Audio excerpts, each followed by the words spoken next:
Papa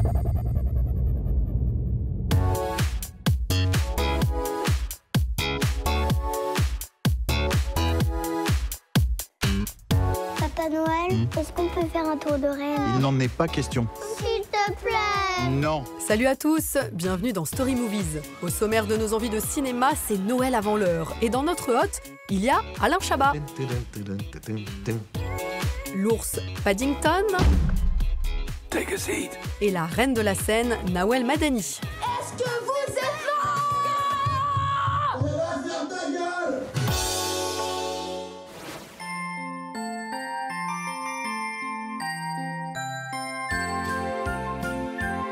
Il nous a prouvé que les chiens pouvaient se transformer en humains, que la reine Cléopâtre avait les traits de Monica Bellucci et qu'il ne fallait pas chercher des noix au marsupilami. Grâce à Alain Chabat, on en sait enfin plus sur le Père Noël. Il s'habille en vert, sa femme a du caractère Il faut sortir les doigts de la hotte, là. et sa vie, c'est parfois la galère. Et c'est tellement bon d'y croire. Alain Chabat, est-ce que je peux commencer par vous remercier? Parce que votre film va enfin faire taire les sceptiques. Le Père Noël existe. Mais évidemment, je ne sais pas pourquoi on en a douté une seconde. Est-ce qu'on peut faire un tour de reine? Ah, non, non, non, non. S'il te plaît. Il n'en est pas question. S'il te plaît. Non. C'est quoi les premières images qui naissent? Est-ce qu'on commence par inventer l'atelier du Père Noël? C'était plus lui, le Père Noël avec sa hotte dans la rue, en train de regarder les décorations de Noël et se demander mais pourquoi autant de bordel en fait? Et quand on construit comme ça cet univers, donc la ville du Père Noël, l'atelier, Ouais. l'atelier, il y a un hommage évident, je trouve génial, à Charlie et la chocolaterie et au Oompa Loompa. Comment on crée? Enfin, c'est quoi? C'est un rêve et puis on met ça sur papier? On commence Plein de par trucs, quoi? plein de trucs. J'avais pas envie d'une chaîne de fabrication, par exemple. J'avais pas envie de voir des lutins qui travaillent à la chaîne et qui font 1000 nounours à la fois. J'avais envie de me dire qu'en fait, chaque lettre est adressée, chaque lettre est traitée. Donc, s'il y a un enfant qui demande un nounours, ils vont fabriquer ce nounours. Eh ben, ça avance bien tout ça. L'idée était que ils fabriquent les jouets dans la joie, sinon le jouet ne fonctionne pas, quoi. Ouais, mais néanmoins, ils fatiguent, puisque quand même, l'intrigue, c'est qu'il faut aller Exactement. leur faire une petite cure de vitamine C aux 92 000 lutins pour que Noël ait Exactement. lieu. Donc, Ouais, ouais.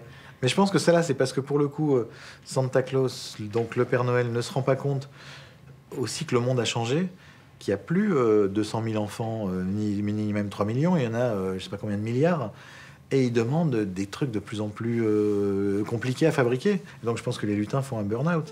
J'ai attrapé chaud, là. Magnus? Poursuivre sur la création de tout cet univers. Est-ce que pendant un certain temps, c'est le bazar, parce qu'on lance plein d'idées, et puis qu'il y en a des bonnes et des moins bonnes? Exactement. Comment petit à petit, on rend tout ça cohérent? Ouais, mais c'est d'être dans ce monde-là et de créer les règles, de définir les règles. Je me dis, je sais pas pourquoi, j'ai pas envie de l'entendre dire le mot jour ou année. Et à partir du moment où le calendrier de l'Avent commence à partir du 1er décembre, bah, on ouvre une porte. Donc je me dis, bon voilà, c'est ça, il compte en porte, lui, en fait. En fenêtre, en porte, en tiroir. Vous êtes né quand? Ah, pardon. Oh là, il y a quoi? 15 000 portes, 16 fenêtres et 12 tiroirs, donc ça doit faire quoi? À peu près 600 ans, à peu près, pour vous? C'est que des questions, c'est comment il compte, comment il marche, comment il parle, qu'est-ce qu'il dit à ses reines. Voilà, et après c'est amusant, en fait. Il y a toujours un élément magique, je sais pas pourquoi, à chaque fois ça revient, j'ai l'impression. Vous vous souvenez de votre première rencontre avec quelque chose de magique? Si c'était, je sais pas, un film, Pas mal. Alors je me souviens... tour de magie? Enfin, non mais, ouais, non mais j'adore les magiciens. J'adore les magiciens, j'adore les prestigitateurs, j'adore les... Je trouve ça... Enfin, j'adore. Je veux pas du tout savoir le truc. Je sais qu'il y a un truc, je m'en fous, je veux pas savoir. Pour moi, c'est magique. Pour moi, c'est des vrais... En fait, ma théorie, et je le prouverai, c'est que sont des vrais magiciens, en fait. Mais ils se déguisent en magiciens pour nous faire croire que c'est des trucs. Tu vois, et comme ça, ils peuvent passer inaperçus. C'est ça, ma théorie. C'est quoi le premier film qui vous a fait rêver? Au fait d'un jour, vous aussi, appartenir à ce monde-là? Ah non, ça, j'y ai jamais pensé. Mais le premier film qui m'a fait rêver, je crois que c'est Dr. Dolittle, avec Rex Harrison. Je sais, un personnage qui parle aux animaux. Ah, ça m'avait complètement émerveillé, retourné la tête. Comment on dit bonjour en reine? On dit on. Non, pas du tout. Là, vous avez dit veux-tu un yaourt à la fraise? Aucun rapport. Oui, bah du coup, il en veut bien. Mais je me suis jamais dit je vais faire du cinéma, ou je vais faire metteur en scène, ou je vais faire acteur. Je me suis pas dit ça. J'avais envie de faire de la bande dessinée, de dessiner des histoires ou des dessins animés, mais pas... Voilà, puis finalement, c'est pas très loin, donc... Mais quand est-ce que c'est devenu un désir conscient, vous vous souvenez?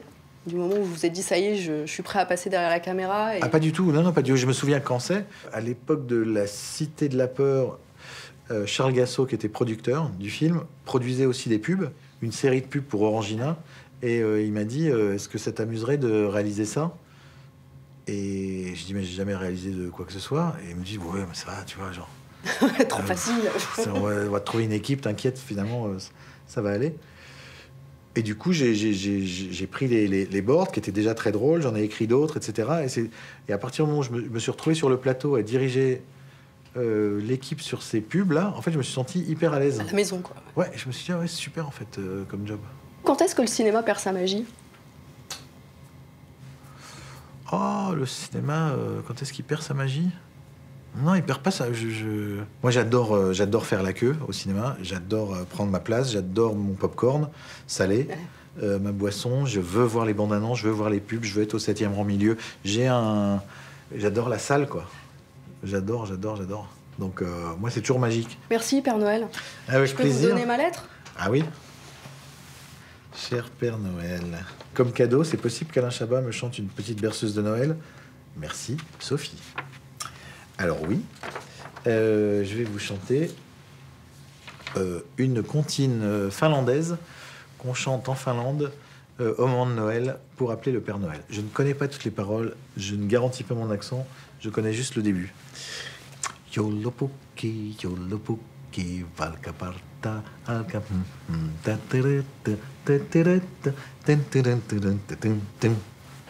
Vous êtes mon héros pour la vie, quoi. Même vous maîtrisez même le finlandais. Enfin, ouais, je maîtrise le début du finlandais. 1995, Bruxelles. À droite, c'est moi, Lila. Je voulais être danseuse, mais mon père avait d'autres projets pour moi.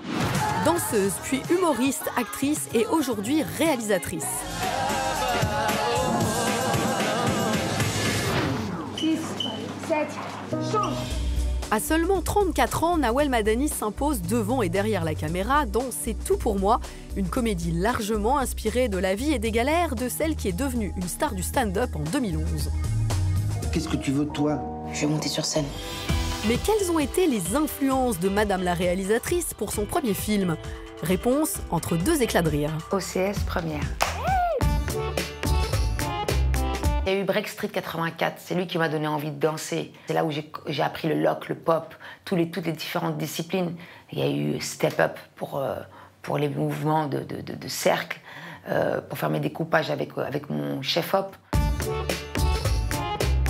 Il y a eu, pour le stand-up, Birdman.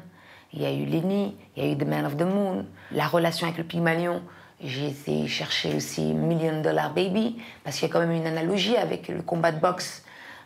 On envoie des punchlines, on doit gagner le public, on doit le mettre KO.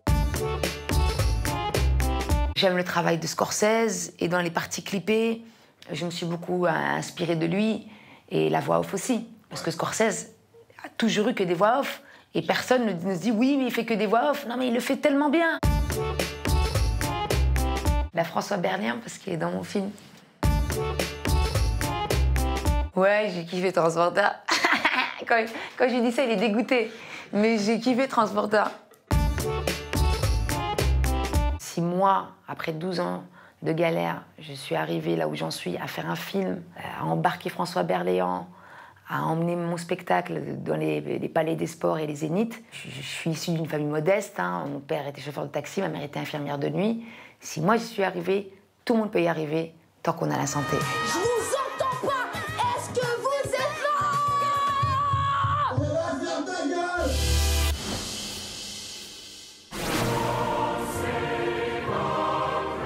Il y a la reine Elisabeth II, James Bond, le fish and chips et il y a Paddington, l'un des plus illustres ambassadeurs de la culture anglaise. L'ourson, né en 1958 sous la plume d'un autre Bond, Michael, a sa statue à Londres, sa série télé, et revient pour la seconde fois au cinéma. This is perfect. Victime cette fois-ci d'une erreur judiciaire, notre héros venu du Pérou et accueilli par la famille Brown va faire preuve de courage et d'un flegme tout britannique pour rétablir la vérité. Take a seat. Welcome to my house, yeah. Please have a seat. Rencontre bilingue avec le papa adoptif de Paddington, Mr. Brown, alias Hugh Bonneville, et avec celui qui lui prête sa voix en français, Guillaume Gallienne.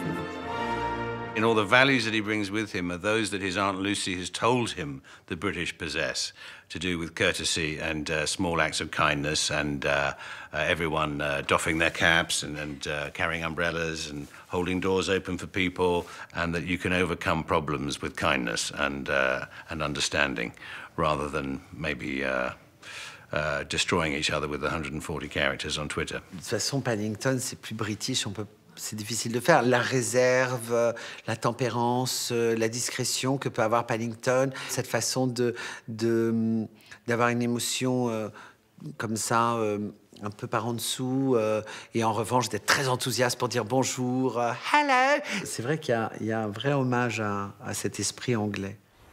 I'm sorry, this is a private conversation. Oh, c'est rien, Monsieur Brown. C'est mon ami Knuckles. Enchanté. Et voici Phibbs, Bonjour. Spoon, Salut. Jimmy la balance, Coucou. T-Bone, Je suis là. le professeur, Pete les aigus, Bonjour. Bob les graves, Jacques le fermier, Très heureux. Chien fou, Johnny la... Quelle que soit la langue, plus anglais que ces énergumènes, il n'y a pas, à part peut-être un autre acteur au service de Sa Majesté et du cinéma depuis plus de 30 ans, Hugh Grant, qui brise définitivement son image de British lover. Now then, I suppose you know who I am. Oh, yes. You're a very famous actor. Oh, pooh. Or used to be. For years, Hugh Grant was meant to be the quintessential English gentleman. Now we see he's the quintessential over-the-top, tired, has-been, vain actor, which, of course, he isn't. Well, actually, he is. But I guess having obviously been in a show like Downton Abbey, which people perceive as being quintessentially about a Britain that never was, or part of a Britain that never was, that maybe that's moving from one family head to another family, beloved English family, maybe that wasn't such a big imaginative leap. Mr. Gruber? Oh, what's this? Oh, This is London. c'est magnifique. Tante Lucie a toujours rêvé de venir à Londres. Si elle voyait ça, elle aurait l'impression d'y être enfin. On Lucy! Oh, Paddington. En VO et en VF, c'est donc le bon moment pour un questionnaire. Vive l'Angleterre! Leur humour, moi je ris tous les jours. Vous arrivez le matin dans votre pub, vous dites good morning, et la fille dit is it? Et je sais pas, cet humour j'adore. The thing I like about being English is being part of Europe.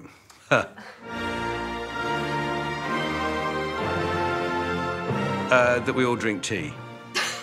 And what is the cliché you dislike about England? That we all drink tea. Ce qui est vrai, c'est cette façon qu'ils ont d'endurer des choses assez pénibles, mais tout le temps un peu positives. C'est-à-dire qu'on arrive dans un endroit où il fait un froid, mais terrible, et on dit it's bloody cold. Well, it's a bit chilly, but it's healthy. Ouais, ils ont ce truc-là. Obviously. I use obviously a lot. But I think multifarious, that's a good word. I would say lovely. Oh, it's lovely.